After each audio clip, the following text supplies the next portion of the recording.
Ilalagay ko na lang po dito sa screen. So kung gusto nyo pong umorder, napaka-modern niya po, tignan, yan. Diba? Isa pa sa maganda dito guys kasi hindi siya madaling pasukan ng mga foreign object po, no? Right guys, let's contest po ulit for another vlog po natin. So for this vlog guys, gusto ko lang po i-share sa inyo yung binili ko online, no? Ito ay isang klase ng convenience outlet na tugang with a groundings po, no? Yan. So, nakagandahan dito guys, sa likod. Yan, no? Hindi yun na kailangan ng jumper kasi iisa na lang yung pagkukunika na po natin ng wire, di ba?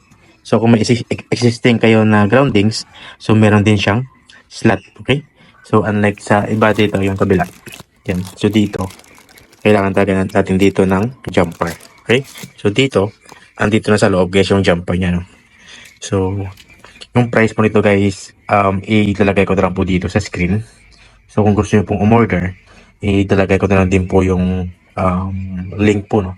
So para po hindi na pa kayo mahirapan maghanap, okay? So yung isa pa sa naganda ko dito guys is napaka-modern na po, tignan, no? Yan. Diba? Saka yung rated na ano niya, ampere na makaya is 16 amperes. Ayan. 250 volts. So 15 amperes naman kung 127 volts. Okay? So unlike sa ibang mga outlet guys, nasa 10 amperes lang yung nakakaya nila na i-load po, no, sa outlet.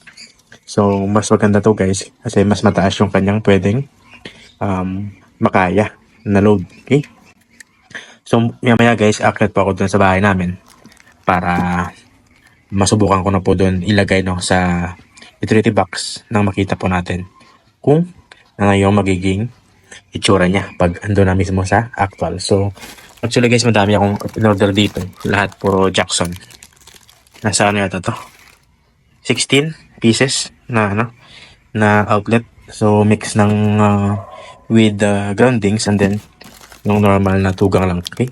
So hindi ako nagbibili ng trigang guys kasi usually pag trigang medyo masikip na puno pag halimbawa ganito. Yan, halimbawa ganyan. So isa pa lang guys, tapos may isa pa dito, kumbaga parang tama lang, no? So kung trigang ilalagay natin, so depende na rin siguro sa isasaksak po natin dito na plug po, no? Yun yung notice ko pag trigang, lalo na pag ganito kalalaki yung mga charger po natin, hindi na po dito nasasaksakan yung sa gitna po, no? Kasi nga masikip na. So again, depende na rin po yan sa may-ari, sa inyo kung ano yung gusto nyo guys, no? So, sa akin, sinishare ko lang para po kung nagsisearch po kayo ng mga klase ng convenience outlet, ito po yung isa sa mga pwede nyo pong pagpilian po, no? So may kasama ng dalawang screw, yan. Okay. Alright guys, bali meron na tayong nailagay po dito. Yan. So yan po yung itsura niya guys pag nalagay na natin. So marami pa akong paglalagyan guys, nandun pa, andun. So ito lang muna yung sample ko po guys, na yan. Okay. Okay, yan.